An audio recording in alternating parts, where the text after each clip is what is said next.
Bien, vamos a entrar de lleno entonces.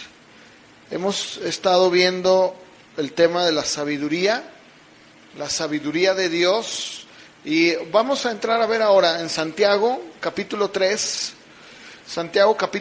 versos del 13 al 18. Vamos a ver, la Biblia marca de una manera muy clara cuál es la sabiduría de Dios y la sabiduría del mundo.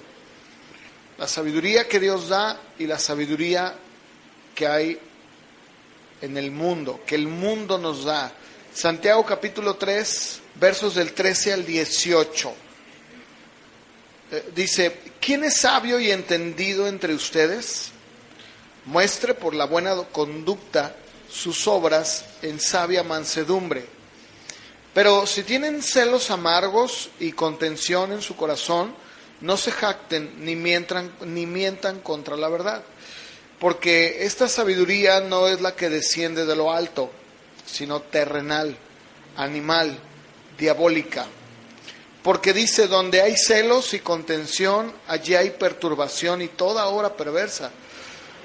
Y escuchen esto: la sabiduría que es de lo alto es, dice, primeramente pura, después pacífica, amable, benigna, llena de misericordia y de buenos frutos, sin incertidumbre ni hipocresía. Y el fruto de justicia se siembra en paz para aquellos que hacen la paz. Fíjense cómo Santiago marca una diferencia muy clara entre la sabiduría del mundo terrenal y la sabiduría de Dios. Son muy diferentes. Si ustedes se dan cuenta, primero nos empieza a decir que la sabiduría terrenal, animal y diabólica es aquella donde hay celos, donde hay contiendas, donde hay perturbación, donde hay toda obra perversa.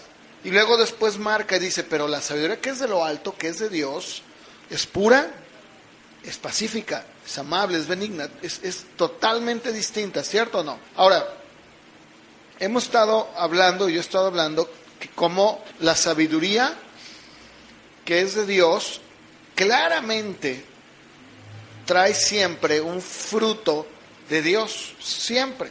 Ahora, la palabra que usa aquí Santiago es bien interesante. Esa palabra es Sofía. La palabra sabiduría en el griego, o al menos en esta escritura, es Sofía, que quiere decir sabiduría, entendimiento, y se deriva en varias formas. Miren, vamos a ver, por favor, en Romanos, capítulo 11, del verso 32 al 34. Fíjense, Pablo empieza a hablar y dice que Dios sujetó todo en desobediencia para poder tener misericordia de todos.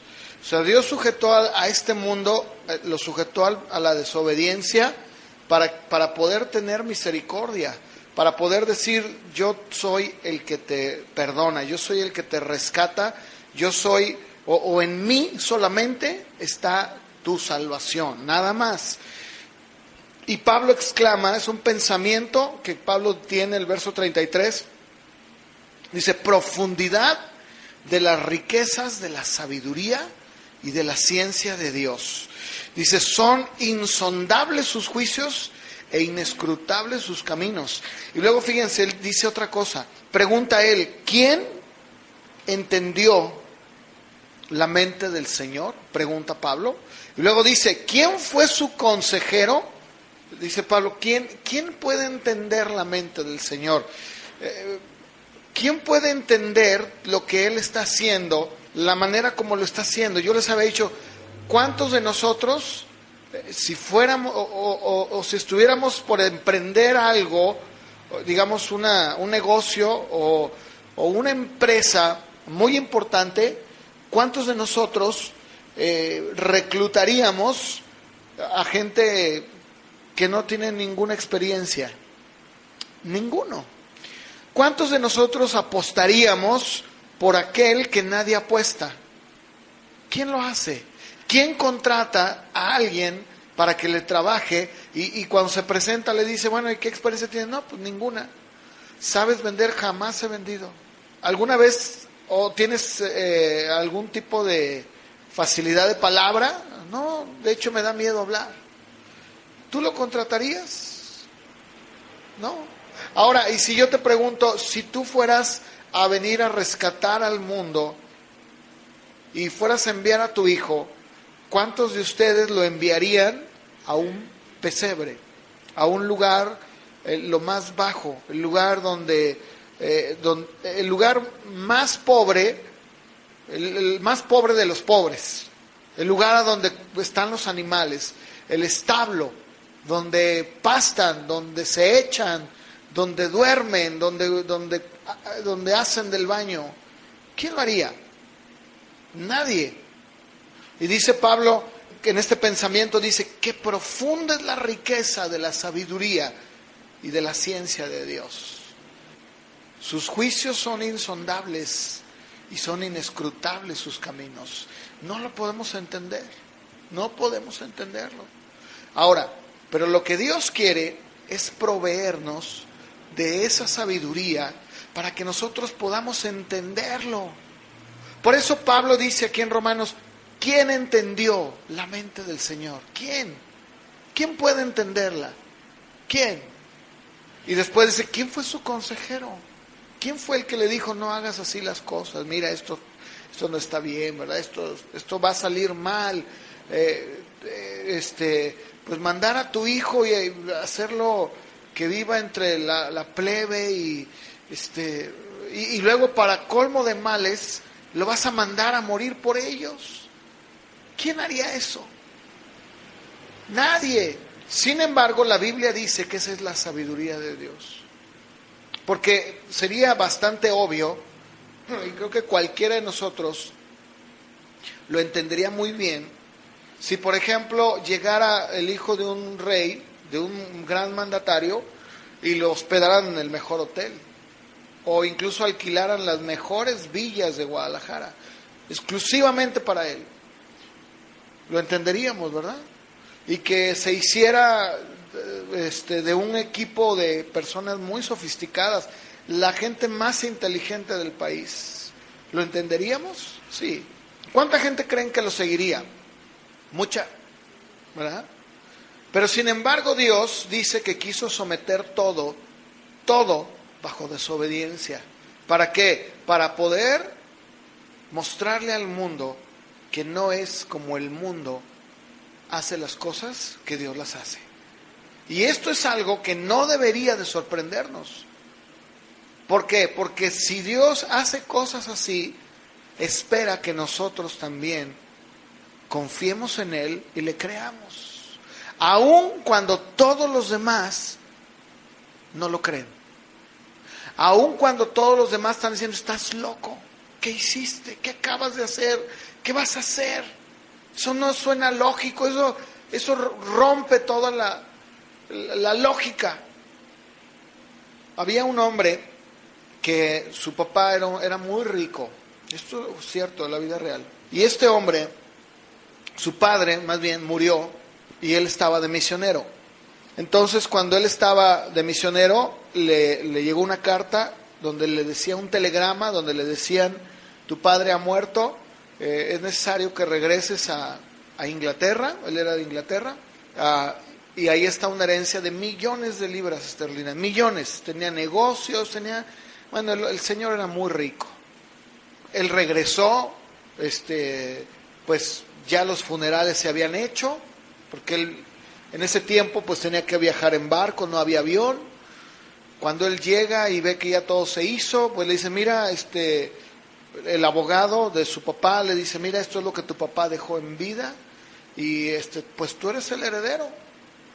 Así que espero que tú me digas cómo vamos a actuar. Y entonces le dijo, mire, yo creo en Dios y a mí la palabra de Dios me enseña que todo lo que yo tengo que darlo. Entonces el abogado le dijo, mira, joven, creo que tú no has entendido.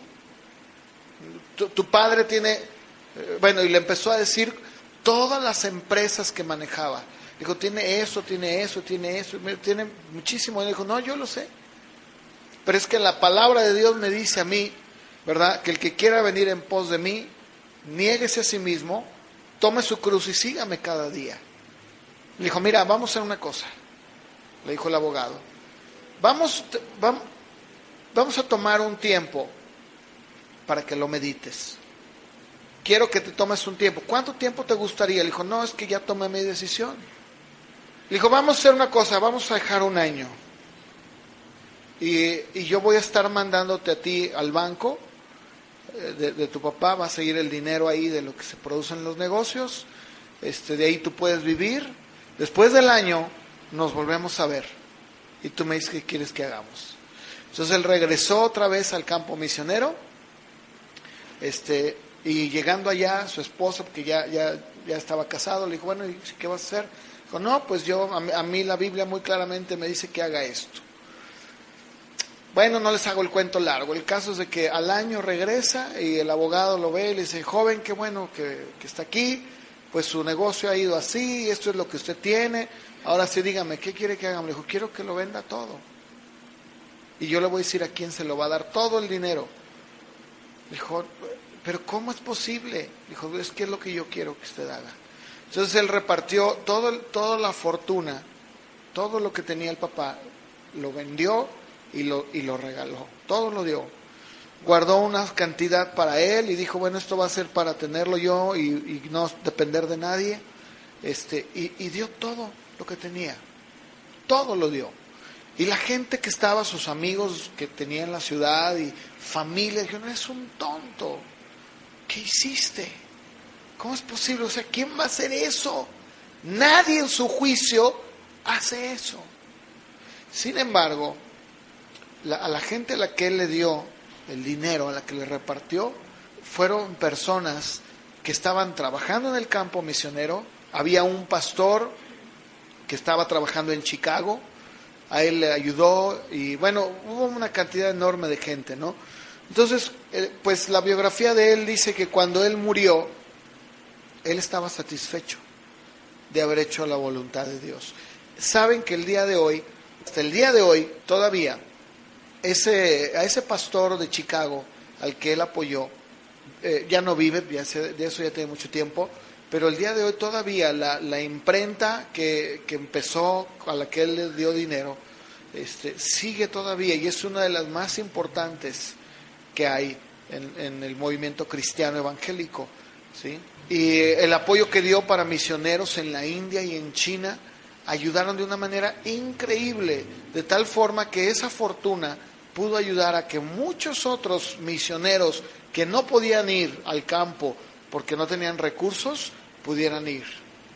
Entonces, ¿cuántas veces nosotros nos dejamos guiar por nuestra sabiduría, por nuestro entendimiento, porque lo que nosotros creemos que es correcto, que es lo mejor? Y yo estoy hablando de este tema porque yo quiero que aprendamos qué es lo que la Biblia tiene que decir al respecto. Miren, vamos por favor a 1 Corintios 2:16, y yo les hice la pregunta. Pablo dice en Romanos capítulo 11, verso 34, ¿quién entendió la mente del Señor? ¿Verdad? Preguntó. ¿Sí o no? Y sin embargo en 1 Corintios 2:16, el mismo apóstol Pablo responde esa pregunta. ¿Qué tal? Ahora yo te voy a decir algo. ¿Qué es lo que Dios quiere para nuestras vidas? Que nosotros entendamos cuál es su pensamiento. ¿Qué es lo que Él está pensando? ¿Qué es lo que Él dice? ¿Qué es lo que Él está diciendo que debo de hacer? El problema es que muchas veces nosotros gastamos muy poco tiempo en saber cuál es la mente del Señor. ¿Cómo puedo yo saber cuál es el pensamiento de Dios? ¿Cómo puedo saber yo qué es lo que Dios está pensando sobre un asunto en particular? Yo creo que todos nos hemos visto en situaciones en donde decimos, Dios mío, ¿qué hago? ¿Qué hago? Y es como el volado, ¿no? Si cae sol, es esto. Y si cae águila, pues es aquello, ¿no? O cara o cruz, dicen algunos. Bueno, pero ¿será que así es? ¿Será que así es como nosotros podemos entender la mente del Señor? ¿Cómo podemos nosotros saber qué es lo que le agrada? ¿Cómo puedo yo saber qué es lo que Él quiere que yo sepa para ese particular momento o circunstancia? ¿Cómo puedo saberlo? Porque el tema es la sabiduría de Dios. Y desde la primera predicación que yo di de esto, leímos Proverbios, donde dice que la sabiduría te rodeará, la sabiduría será un cerco, te guiará, ¿sí o no? Entonces, si Pablo dice en Romanos, ¿quién entendió la mente del Señor? ¿O quién fue su consejero? Pero en Corintios dice, nosotros tenemos la mente de Cristo. O sea, el hombre natural no puede entenderlo. Es más, mira, el hombre natural, el hombre sin Dios, pues, está preocupado y está pensando en cómo va a vivir mañana cuando no sabe si va a vivir mañana. Está pensando y su mente está trabajando en aquello que ni siquiera es todavía. Está incluso gastando lo poco que tiene en proyectos que ni siquiera van a dar un fruto. ¿Y cómo se va a dar cuenta? Porque va a fracasar. Pero yo te pregunto, ¿acaso esa es la forma como Dios quiere guiar a sus hijos? Cuando dice Pablo, nosotros tenemos la mente de Cristo, ¿se está refiriendo a una alegoría en sentido figurado? Claro que no. Entonces, ¿cómo podemos nosotros saber? ¿Cómo podemos nosotros saber cuál es la mente de Cristo? Bien importante, ¿verdad? Ahí mismo en 1 Corintios 2:7, Dios predestinó su sabiduría para nosotros, pero no hemos respondido la pregunta que todos nos estamos haciendo. ¿Cómo puedo yo saber cuál es la mente de Cristo? A ver, yo les pregunto, ¿cómo lo sé? ¿Cómo puedo yo saberlo? ¿Cómo puedo yo saber? Teniendo la sabiduría de Dios, ¿no? O sea, la sabiduría de Dios me enseña y me dice, ¿cómo puedo saber qué es lo que Dios está pensando? ¿Cómo? Ok, bueno, miren, acompáñenme a 2 de Timoteo, del 2 de Timoteo capítulo 3, del verso 14 al 17. ¿Saben? Miren, les voy a decir algo. ¿Sabes que Dios no? A veces pensamos como que si Dios nos hubiera, ya que lo conocemos, ¿verdad? Ya que venimos y sabemos de Él, tal vez tenemos como que la idea de que Dios viene y nos avienta al mundo, ¿verdad? Dice, ándale, ¿verdad? Y por eso el cristiano actúa igual que el mundo. O sea, está así como, ay Diosito, ¿cómo le hago? No, eso déjalo para el mundo. Eso déjalo para el hombre natural, el hombre que no conoce a Dios, que no tiene, ya leímos en Santiago, ¿cuál es la sabiduría terrenal? La que tiene celos, envidias, ¿verdad? Sí, es una sabiduría muy grande, pero es terrenal, es animal, es diabólica, o sea, no es compatible con la sabiduría de Dios. ¿Qué dice ahí 2 de Timoteo 3 del 14 al 17? ¿Cómo puedo yo saber cuál es la mente de Cristo? Muy fácil, dice Pablo, persiste. ¿Qué es persistir? Mira, te voy a decir qué es persistir. Y te lo voy a decir con una anécdota. Pues esa película está modificada, pero efectivamente este hombre, Wallace, fue real. Fue un hombre que trató de liberar a Escocia del yugo de los ingleses. Y se dice que en una ocasión este hombre estaba huyendo del ejército inglés con su tropa, con sus hombres, y entró a una cueva. Y dice que entonces, eso fue en la mañana, para esconderse. Y dice que entonces le llamó la atención que había una araña que descendió de en medio de la cueva y se balanceaba de un lado a otro. Y lo que esta araña quería era llegar a un extremo de la cueva para seguir trepando. Y dice que todo el tiempo que él estuvo ahí, que fueron horas, la araña nunca se detuvo hasta que logró su cometido. O sea, se balanceaba y se balanceaba y se balanceaba y llegaba y como que trataba de tomarse y no lo lograba y se regresaba. Y él se quedó pensando y dijo, ¿cómo es posible que un insecto, una araña, pueda ser tan persistente en lo que tiene pensado, en llegar a la pared de la cueva y seguir caminando? Y eso a él lo motivó a salir de la cueva, tomó a sus hombres y se enfrentó al ejército inglés y los derrotó. Ahora, esto no es una predicación de humanismo, ¿verdad? Ay, échale. No, lo que estoy diciendo es un ejemplo de lo que es persistir. Eso es persistir. O sea, persistir no es un día, ¿verdad? Lo que comúnmente todos hacen, ¿no? Se levantan y dicen, ahora sí voy a empezar a leer la Biblia. Y lo toman un día y dos y ya. Nunca lo vuelven a tomar en su vida, ¿no?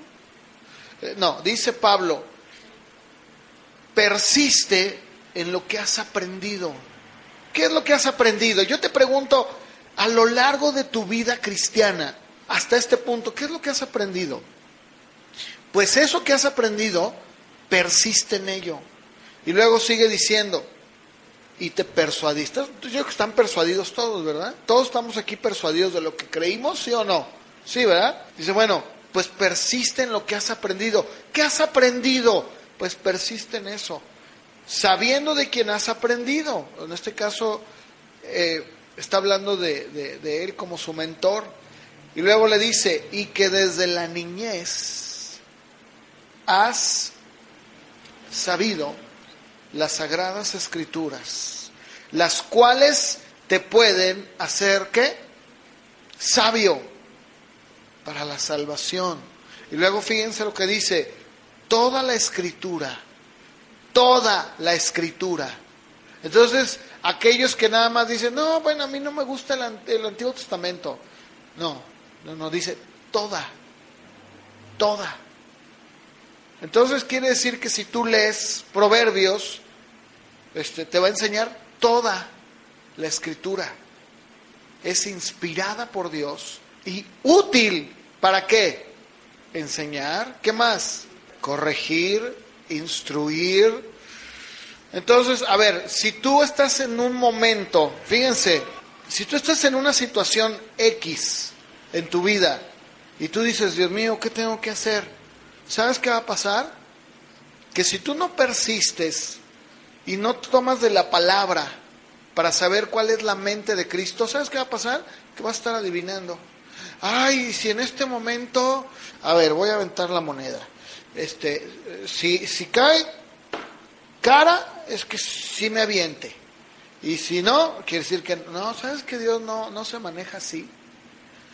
Mira, es bien triste.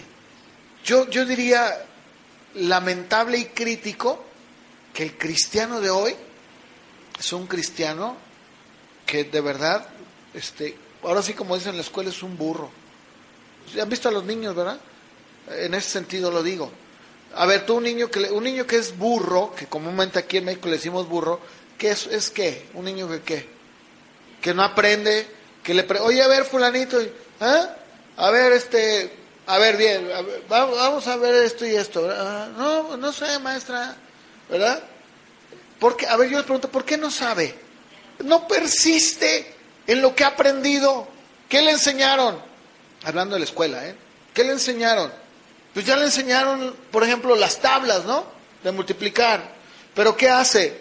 Que llega a la escuela, se las enseñan y ¿sabes cuándo vuelve a leerlas? Nunca. ¿Y sabes qué quiere hacer cuando viene el examen? Ay, híjole, ayúdame, virgencita.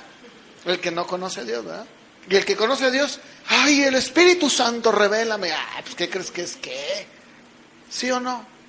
Eso es exactamente lo que pasa con el cristiano de hoy, que tiene que apelar a la adivinación, a los dados. Ay, ¿cómo le hago? ¿Saben que en el Antiguo Testamento había unas piedritas que era el Urim y el Tumim? Sí lo han oído, ¿verdad? Con eso se adivinaba. Bueno, no se adivinaba, no. A ver, corrijo. Dios confirmaba, ¿no? Se cree, porque no dice en la Biblia, no dice claramente, pero se cree que, por ejemplo, si era así, se prendía de un color. Si era no, se prendía de otro color, ¿verdad? Esta era la idea que se tenía. Y sabes, muchos historiadores dicen que qué pasó con el Urim y el Tumim. Dicen, oye, ¿qué pasaría? Porque no hay registro en la historia de en qué momento se perdió. Pero lo que muchos teólogos y estudiantes de la Biblia creen es que esto fue una intervención de Dios. ¿Con qué fin? Con el fin de quitarle a la gente la confianza en el Urim y el Tumim y empezar a confiar más en Dios y en su palabra. Miren, vamos a ver un ejemplo. Ahí en Josué, esto ya ustedes ya lo saben. A ver, Josué 1, 7 y 8. Ya muchos ya lo saben de memoria. O si no lo saben de memoria, ya lo han leído. Porque esto incluso es tema de predicaciones, ¿verdad? O sea, un montón de veces. Fíjense lo que Dios le dice a Josué. A ver, ¿qué consejo le da? Y mira, y algunas cosas te van a salir bien. Algunas, porque pues otras no puedo yo. Soy Dios, pero estoy limitado. A ver, vamos a poner atención en esto. Esto es bien interesante, ¿verdad? Dice, esfuérzate. Fíjense, nunca le dijo, esfuérzate, ¿verdad? En ejercitarte, porque tienes y ejercita a tus soldados. Aprende bien las estrategias de guerra, de guerrillas, para que sepas cómo conquistar al enemigo. Nunca le dijo eso, ¿verdad que no? Entonces, ¿por qué tú lo haces? ¿Por qué te esfuerzas en lo que Dios nunca te ha dicho que te esfuerces? ¿Por qué nos esforzamos en lo que Dios nunca nos ha dicho que nos esforcemos? Hay algo que Dios le dijo a Josué, que se esforzara y que fuera valiente. ¿En qué era? Ahí está, lo acaban de leer. Bien fácil. Y a manera de broma, ¿verdad? Lo digo, nunca le dijo, ¿verdad? Esfuérzate en ser un hombre capaz, inteligente, aprender bien la estrategia del enemigo, porque tú vas a saber cómo aniquilar al enemigo hasta con tus manos. ¿Verdad que nunca le dijo eso? ¿Cuál fue el mandato? Que se esforzara y fuera valiente, pero ¿para qué? Fíjense, para cuidar de hacer conforme a toda la ley que Moisés le dio. ¿Cierto o no? Entonces, ¿por qué nosotros no nos esforzamos y no persistimos en el libro que Dios nos ha dado, que es más que la ley?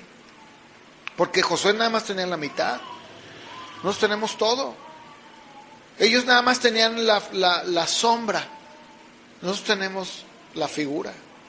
Hace un tiempo escuché un ejemplo que me gustó mucho, se los voy a decir.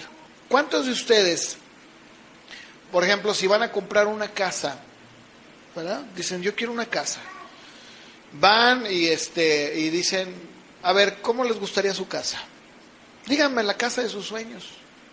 3 recámaras, patio amplio, cochera, jardín, ¿verdad? Bueno, muy bien. ¿Y cuántos de ustedes van a ver la casa y llegan con el vendedor, le dice, mire, aquí está la sombra de la casa?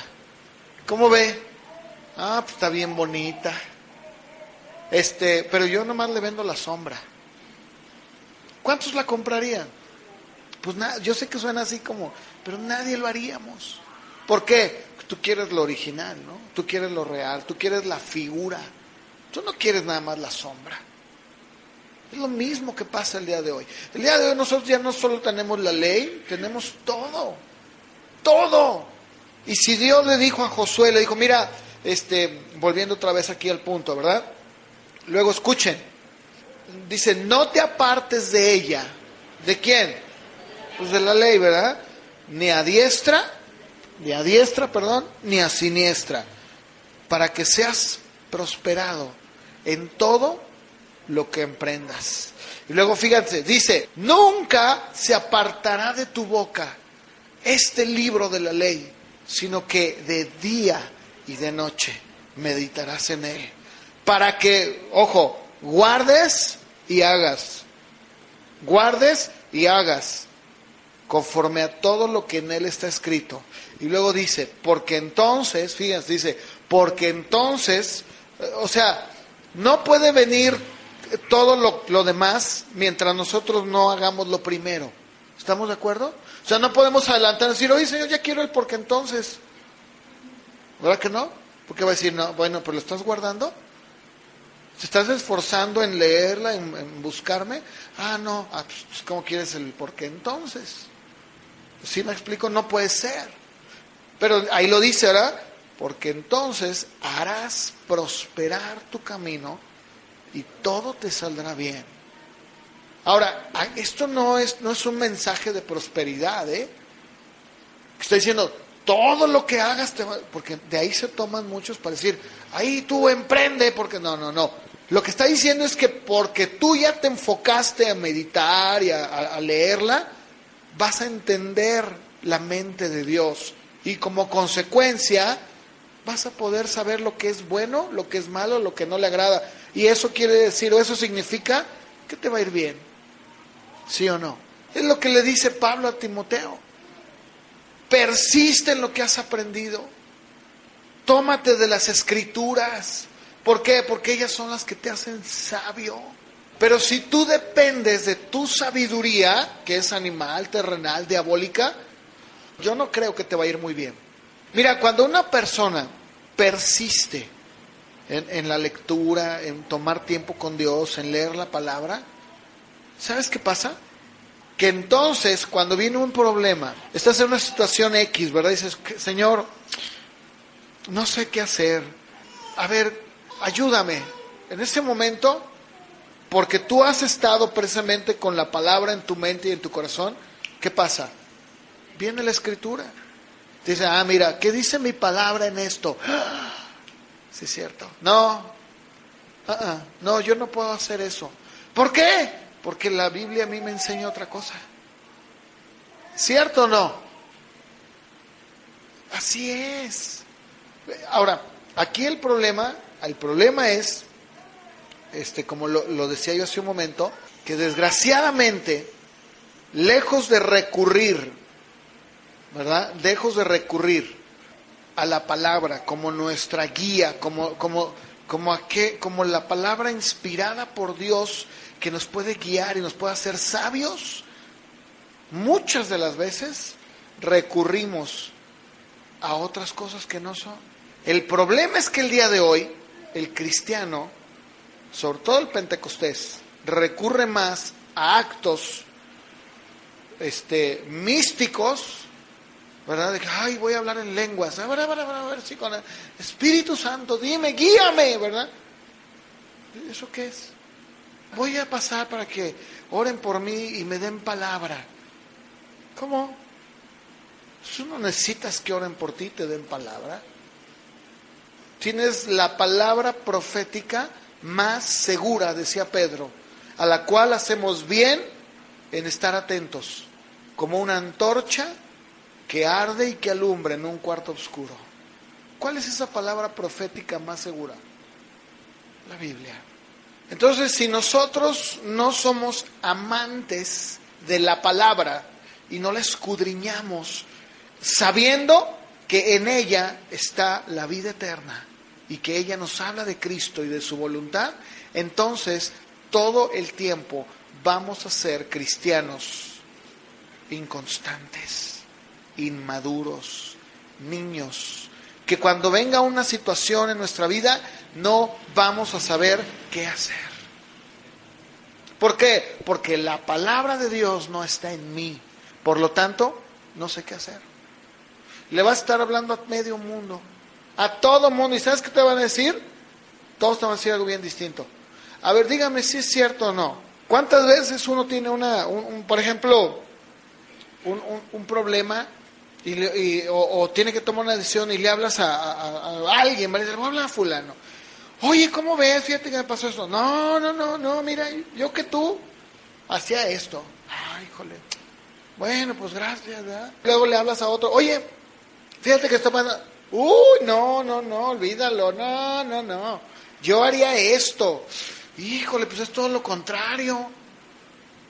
¿Sí o no? Pero si tú recurres a la palabra profética, que es más segura, o que realmente es segura, que verdaderamente te puede guiar, que te puede decir, ¿cómo? A ver, ¿qué dice Pablo? ¿Para qué sirve la Escritura? Ahí lo dijo, que era útil ¿para qué? Para enseñar, para redarguir, para corregir, para instruir.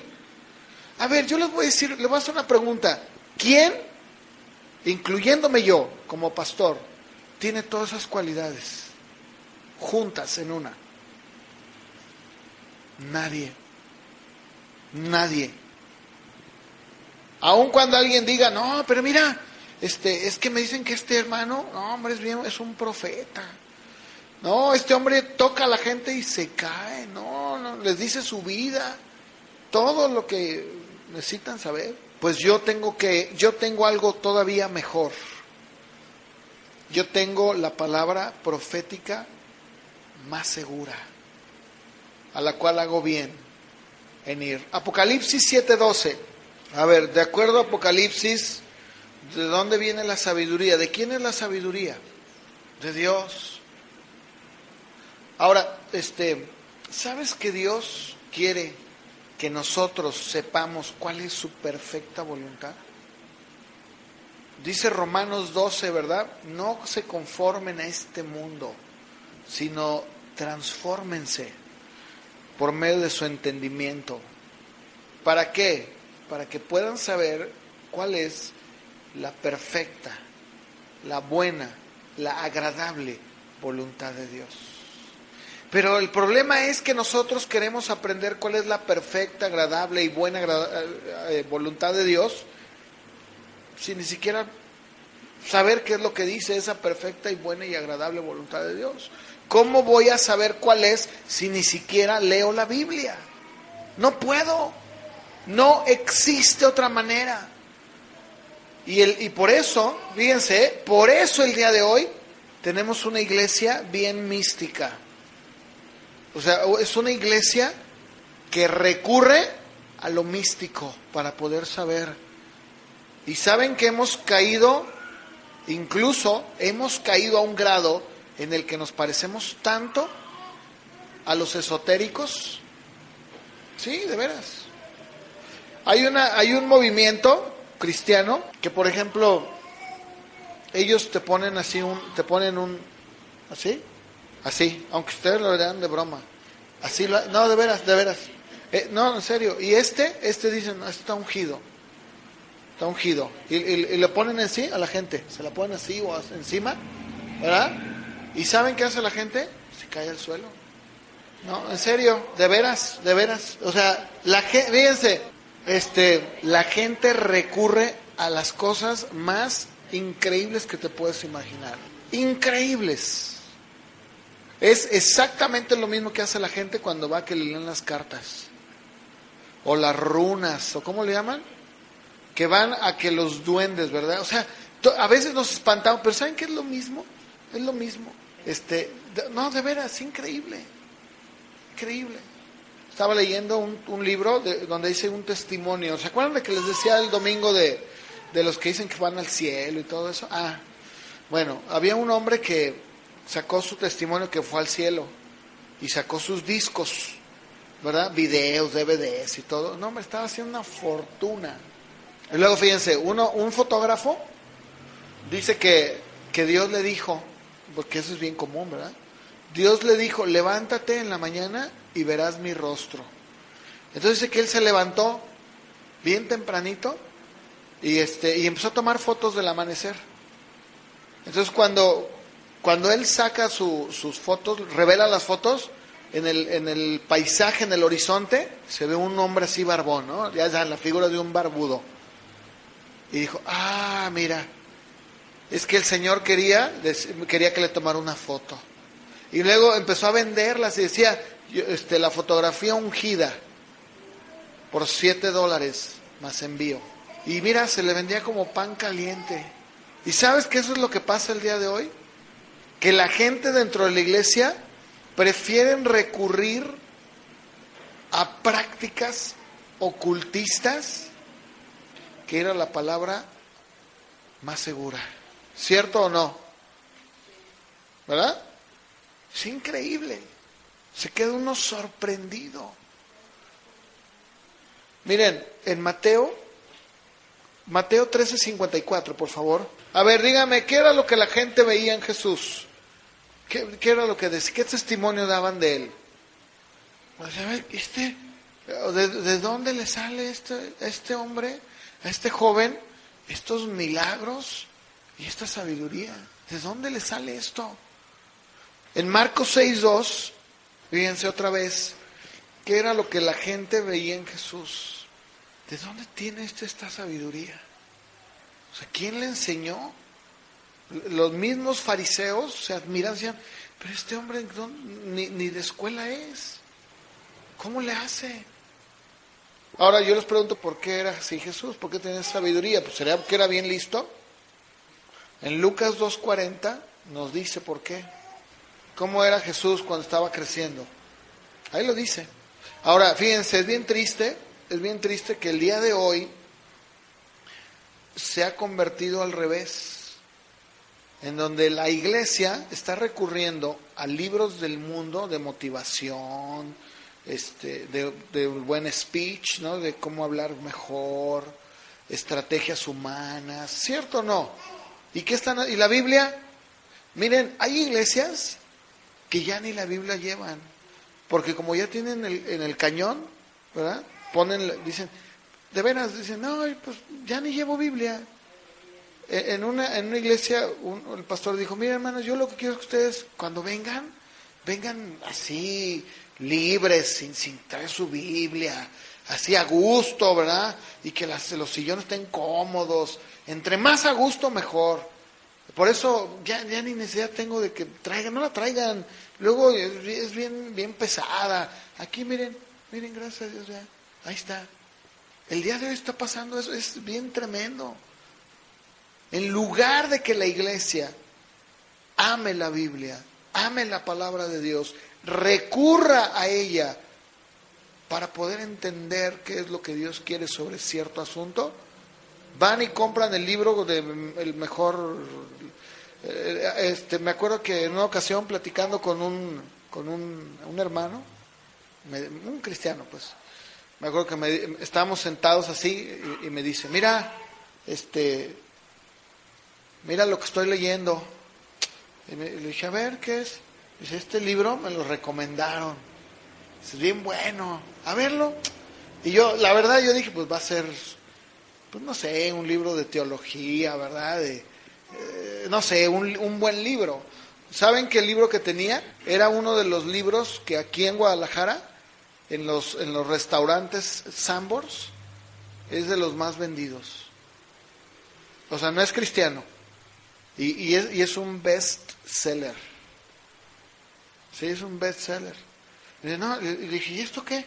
Y no les digo el nombre del libro, pues no tiene caso. Pero yo sí conozco el libro. Y le digo, oye, ¿y esto qué? Y dice, este libro, mira, me está enseñando muchas cosas de cómo educar a mis hijos. Y yo dije dentro de mí, pues con razón están así tus hijos. No, en serio. Lucas 2:52. Fíjense cómo Jesús nunca creció disparejo, ¿verdad? O sea, nunca creció en estatura, quiere decir en crecimiento, ¿verdad? Su crecimiento natural. Ahí dice que crecía en sabiduría y en estatura. Eso es bien cierto, Spurgeon, que fue uno de los grandes predicadores, allá en el año de 1800, él tenía un dicho. Decía, la Biblia es como un león. ¿Sí? ¿Cómo? Pues dice, suéltala y solito se defenderá. Cuando tú le dices a alguien, lee la Biblia, o cuando tú empiezas a leer, ¿sabes qué empieza a suceder? Lo leímos hace un momento. Empiezas a crecer en sabiduría de Dios. Cuando un niño, tú le empiezas a enseñar, le dices, mira, mijo, ponte a leer la Biblia, vas a leer, por ejemplo, eso es una muy buena tarea. Decirle a tu hijo, antes de dormir me vas a leer un salmo. Son 150. ¿Cuándo se lo acaban? Pues en 150 días, ¿verdad? Y por ejemplo, el 119 está larguísimo, ¿no? Si queremos que nuestros hijos y nosotros también en nuestra vida lleguemos a ser sabios, pero no sabios de verdad, ay, mira, me trajo su diploma, ay, la maestra lo puso en cuadro de honor, bueno, pues qué bueno, pero ¿sabes qué? Mi hijo es un niño sabio. ¿Por qué? Porque entiende perfectamente bien lo que es Dios, qué es Dios, lo que no le agrada a Dios. Y que podamos irlo viendo creciendo en la sabiduría y en un crecimiento natural en su vida, de tal manera que el día de mañana, él solo, porque la palabra le va a enseñar, le pueda ir mostrando cuál es la voluntad de Dios para su vida. Porque no se trata de imponerle al niño, ese es el problema. O sea, aquí en la iglesia uno hace lo que puede en cuanto a la educación, pero muchas veces al niño le dice, no hagas esto, ¿por qué? Porque a Diosito no le agrada. No, pero mejor dile por qué. No sé si me explico. O sea, no le digan, a ver, sí es cierto que mentiste, sí, eso no está bien, eso no le gusta a Dios. Y te vas muy indignado. Y me dice, bueno, ¿y por qué no le gusta a Dios? Hazle ver qué es el pecado. Hazle ver las consecuencias del pecado. Y la mentira es pecado. Y eso tiene consecuencias.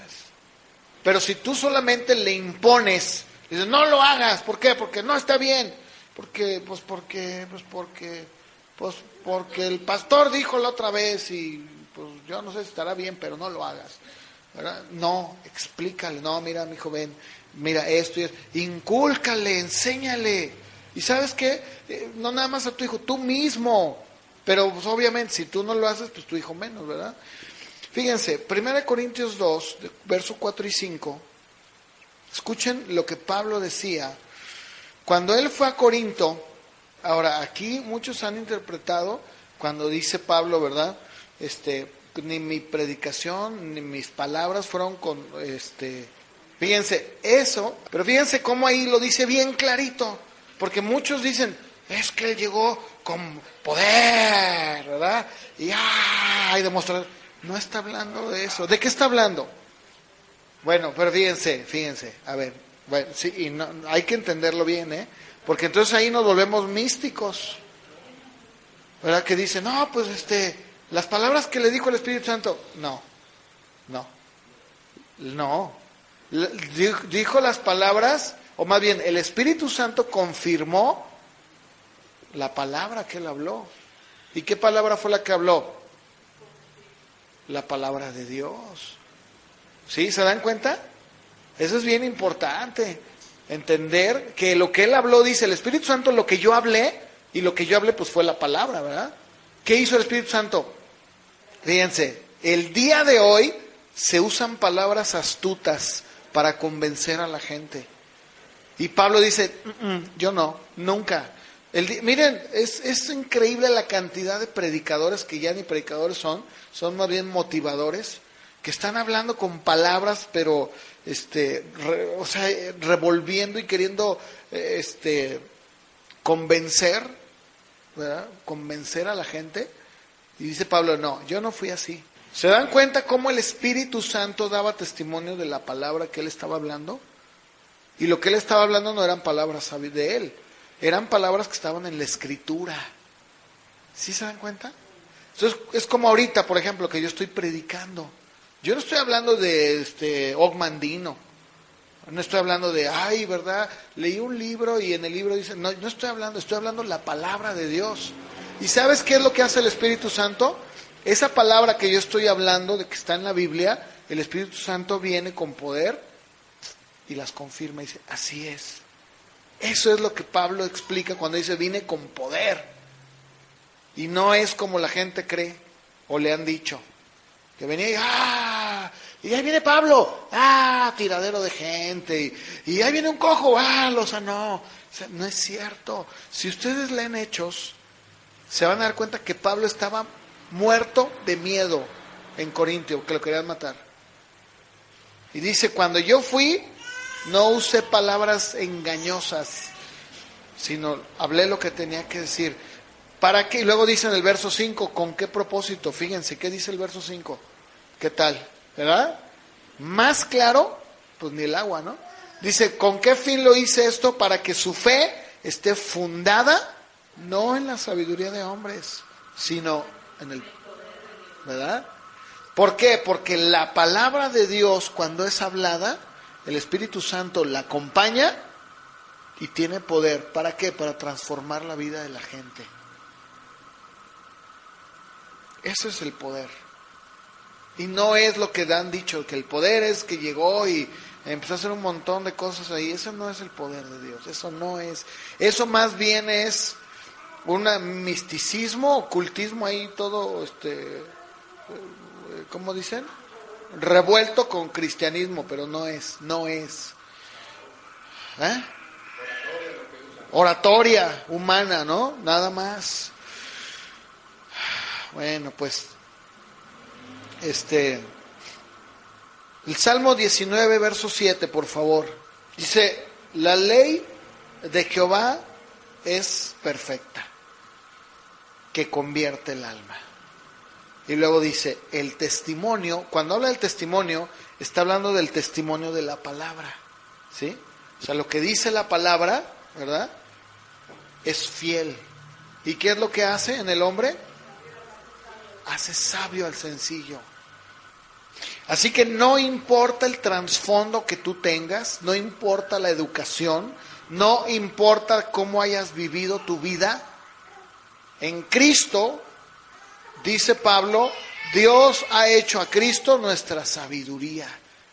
¿Cómo podemos saber la mente de Cristo? ¿Quién le aconsejará? Nosotros tenemos la mente de Cristo. ¿Cómo? Por la palabra. Entonces no tengo lugar a dudas, no tengo por qué dudar, porque puedo ir al lugar más seguro que hay en este planeta, que es la palabra. El hombre natural tiembla, de hecho tiembla, de temor, de miedo, de incertidumbre, de duda, de decir ¿qué va a pasar? Pero dice la Biblia, el que confía en el Señor es como el monte de Sión, que no se mueve. Es como la palmera, la otra vez hablaba de eso. Está firme, no la puedes sacar, no la puedes arrancar.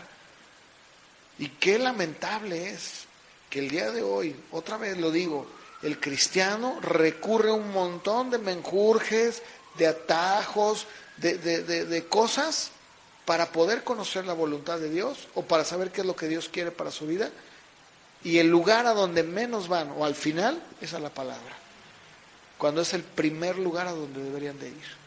Y yo les decía, ¿qué es lo que marcó la pauta? ¿Qué es lo que partió la historia entre lo que era la Iglesia Católica y la Iglesia Reformada? Solamente la Escritura. No más. No más. Que hasta el día de hoy, la Iglesia Católica no la acepta, No, está en dos. Está la palabra y está la tradición.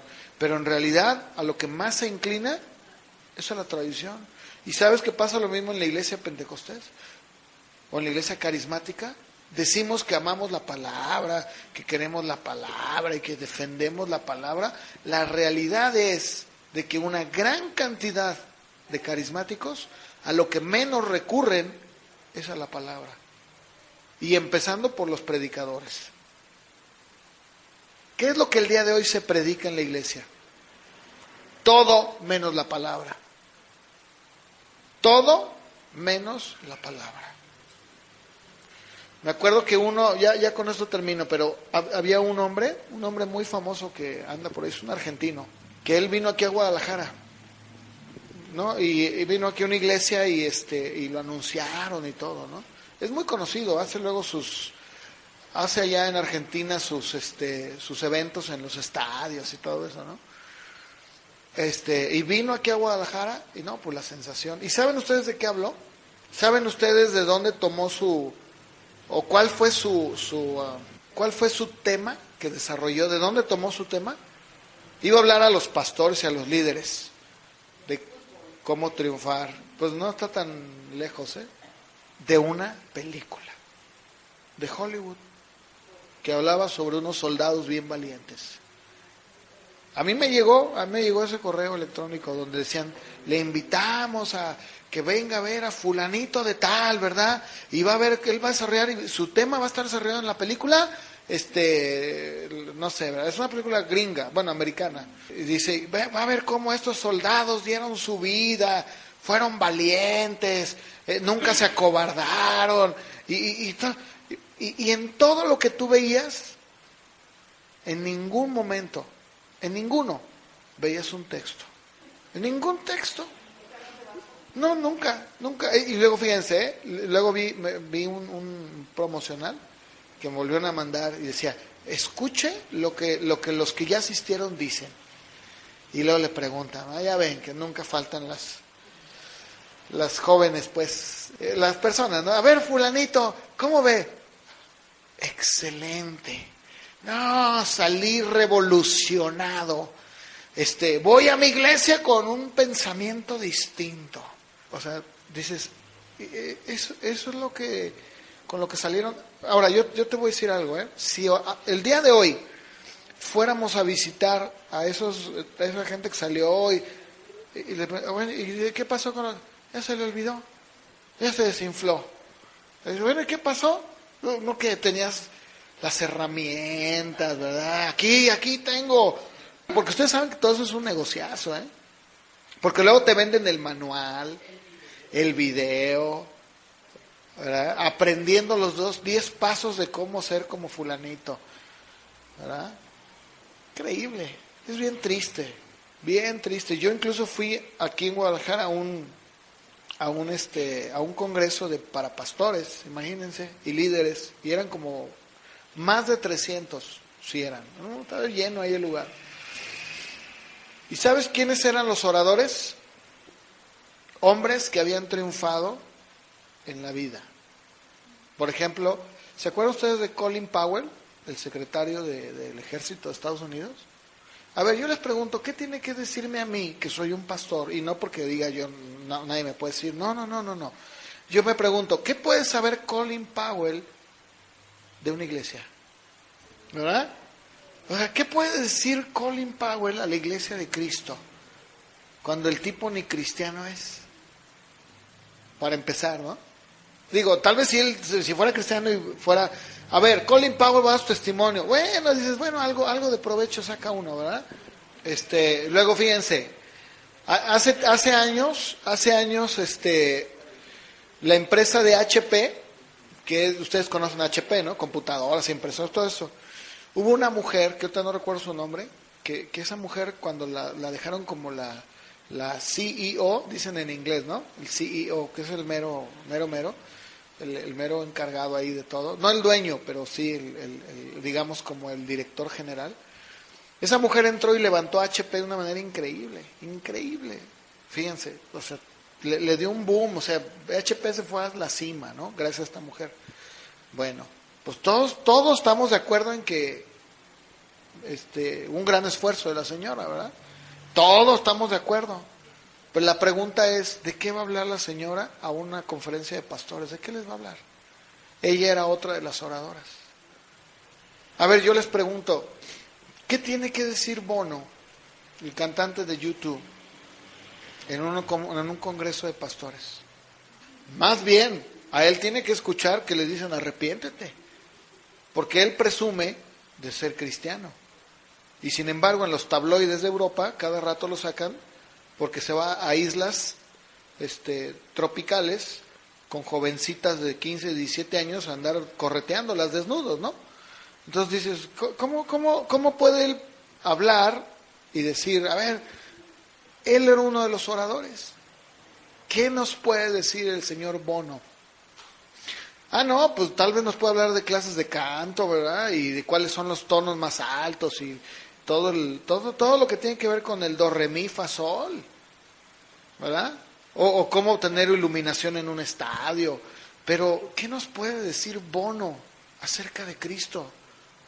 Cuando él mismo deja mucho que desear, es infiel a su mujer. ¿Ustedes aceptarían escuchar a Bono? ¿Qué te puede decir Bono? Eso es lo que está pasando en la iglesia. Esa es la sabiduría que la iglesia está recibiendo. Increíble, ¿no? Bueno, ya para terminar vamos a leer el Salmo 119, verso 97. Escuchen lo que un hombre Fíjense, la Biblia dice que David era un hombre. A ver, dígame, ¿cómo era David? ¿Cómo era su trasfondo del rey David?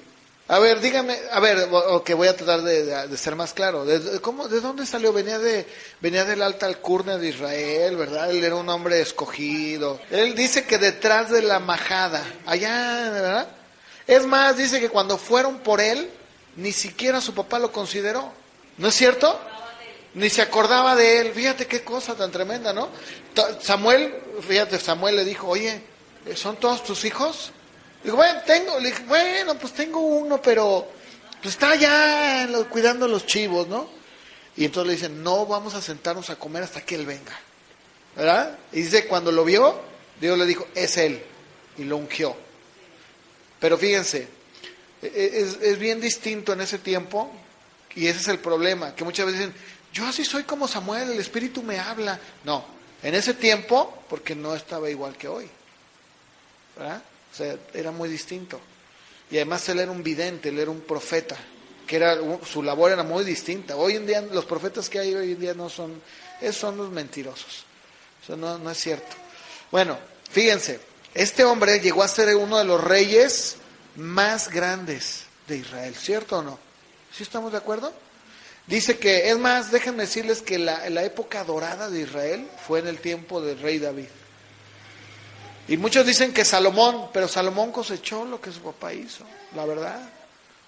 ¿Verdad? Los territorios, todo. Él hizo a los enemigos, los puso como sus vasallos, los puso a que le dieran sus impuestos, los puso ahí. Bueno, escuchen lo que dice en el Salmo 119, 97. Oh, cuánto amo yo tu ley. Todo el día es ella mi meditación. Me has hecho más sabio que mis enemigos con tus mandamientos, porque siempre están conmigo. Más que todos mis enseñadores he entendido, porque tus testimonios, hace rato lo leíamos ya, ¿verdad? Que dice, los testimonios de Dios son fieles que hacen sabio al sencillo. ¿Estamos de acuerdo? En los versos 7 del mismo capítulo. Porque tus testimonios son mi meditación. Más que los viejos he entendido, porque he guardado tus mandamientos. De todo mal camino contuve mis pies para guardar tu palabra. No me aparté de tus juicios, porque tú me enseñaste. Y luego fíjense lo que dice. Cuán dulces son a mi paladar tus palabras, más que la miel a mi boca. De tus mandamientos he adquirido inteligencia.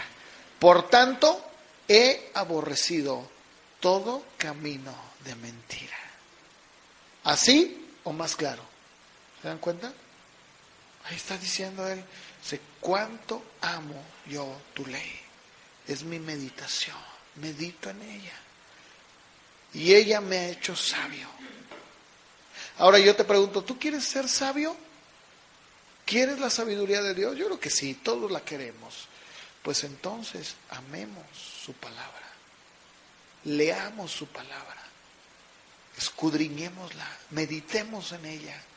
Y cuando necesitemos un consejo, la misma palabra va a venir a tu corazón y te va a decir qué es lo que tienes que hacer. Pónganse de pie para orar. Señor, ayúdanos a amar tu palabra. No existe otro lugar a donde podamos recurrir y encontrar ese consejo preciso, correcto y eficaz que tu palabra. El apóstol Pablo le decía a su hijo Timoteo, persiste en lo que has aprendido,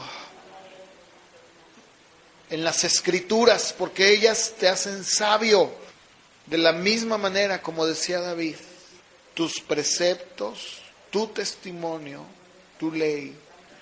Y no solamente David decía esto, él también decía, lámpara es a mis pies tu palabra y lumbrera a mi camino. ¿Con qué limpiará el joven su camino? Con guardar tu palabra, decía él. Me has enseñado más incluso que los más grandes, los más viejos que yo. ¿Por qué? Porque he guardado tu palabra. Ayúdanos, Señor, a poder leer, a amar, a escudriñar tu palabra por sobre todas las cosas. Ayúdanos, Señor, te lo pido, te lo pedimos. Enséñanos, porque tu palabra nos redarguye, tu palabra nos enseña, nos instruye, nos guía y nos guarda del mal. Ayúdanos, Padre. Te lo pedimos, Señor, en el nombre de Jesús. Amén.